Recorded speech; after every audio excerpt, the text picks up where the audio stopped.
మన ప్రకృతి సిద్ధంగా మారాల్సిన గణపతి మండపాలు ఇవాళ ఎలా మారాయంటే ప్లాస్టిక్ విగ్రహాలతోని, పిఓపి విగ్రహాలతోని, ప్లాస్టిక్ పూలమాలతోని, ప్లాస్టిక్ అలంకరణలతోని, ప్లాస్టిక్ కవర్లతోని, ప్లాస్టిక్ బ్యాగులతోని, ప్లాస్టిక్ పదార్థాలతో నిండిపోయి మనం ప్రకృతి సిద్ధంగా జరుపుకోవాల్సిన ఒక పవిత్రమైన ఉత్సవాన్ని మనం ఇవాళ ఏం చేస్తున్నాం, మన కుంటల్ని, మన చెరువుల్ని మలినం చేసుకోవడం కోసం జరుగుతున్నాం. అందుకే అందరు వినాయక చవితి మండలికి వినాయక చవితిని పెట్టి ప్రతి ఒక్కరికి వేడుకోవడం ఏంటంటే మీ మండపాల్లో ప్లాస్టిక్ ని విపరీతంగా తగ్గించండి. మీరు అన్నదానాలు చేస్తుంటే ప్లాస్టిక్ కవర్ ఉన్న ప్లేట్లు కానీ, ప్లాస్టిక్ కవర్ ఉన్న గ్లాసులు కానీ వాడకండి. ఎందుకంటే అది విషపూరితమైనది. దాంతోపాటు మీరు మాలలు తెచ్చుకునేటప్పుడు ఆ మాలలకి ప్లాస్టిక్ తోరణాలు పడకండి, వాటిని వాడకండి. ఎందుకంటే అది భూమికి ప్రమాదకరం.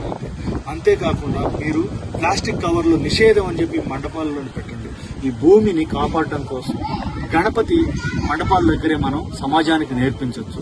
దాంతోపాటు ఏదైనా ప్లేట్లు కానీ, పూజా సామాగ్రి కానీ, వీటన్నిటిలో ప్లాస్టిక్ని కంప్లీట్గా నిషేధించడానికి ప్రయత్నం చేయండి. మీరు వాడే కలర్లు కూడా కెమికల్ కాకుండా మీరు పసుపు కలర్లు వాడుకోవచ్చు, బియ్యపు పిండి వాడుకోవచ్చు, లేకపోతే కుంకుమ వాడుకోవచ్చు. వీటి వల్ల ఏంటంటే మీకు స్వచ్ఛమైన పండుగ వల్ల జరుపుకోవచ్చు. భూమికి ఆరోగ్యంగా ఉంటుంది. ఒకవేళ భూమిలో పడ్డా అది చిన్న చిన్న జీవులకి ఆహారంగా ఉంటుంది. ఈ ప్రకృతికి శ్రేయస్కరంగా ఉంటుంది.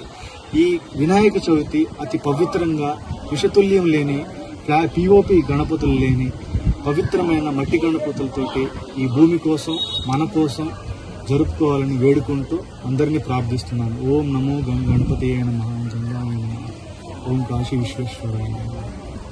మనం గత 3 సంవత్సరాలుగా తిరుపతిలో చాలా కార్యక్రమాలు చేస్తున్నాము. ఎకో ఫ్రెండ్లీ గణపతులను తయారు చేపిస్తున్నాము పిల్లల దగ్గర. ఎకో ఫ్రెండ్లీ గణపతుల్ని కనెక్టివ్ ఫార్మర్, రోటరీ క్లబ్, ఇంకా natural, Ganapati Satyanarayana Seva Sanstha, save soil, అలాగే plastic free Tirupati, eco saviours అనే పలు స్వచ్ఛంద సేవా సంస్థలతో కలిపి, ఆర్కే మఠంతో కలిపి మనం చాలా విస్తృతమైన కార్యక్రమాలు 3 ఏళ్లుగా చేస్తున్నాము. పిల్లల చేత గణపతులు చేయించి అందులో సీడ్స్ పెట్టి సీడ్ గణేశాన్ని చేపిస్తున్నాము. ఎందుకంటే ప్రకృతి పైన వాళ్ళకి ఒక అటాచ్మెంట్ అనేది ఏర్పడకపోతే వాళ్ళ ప్రకృతి యొక్క విలువ తెలియదని ఉద్దేశం.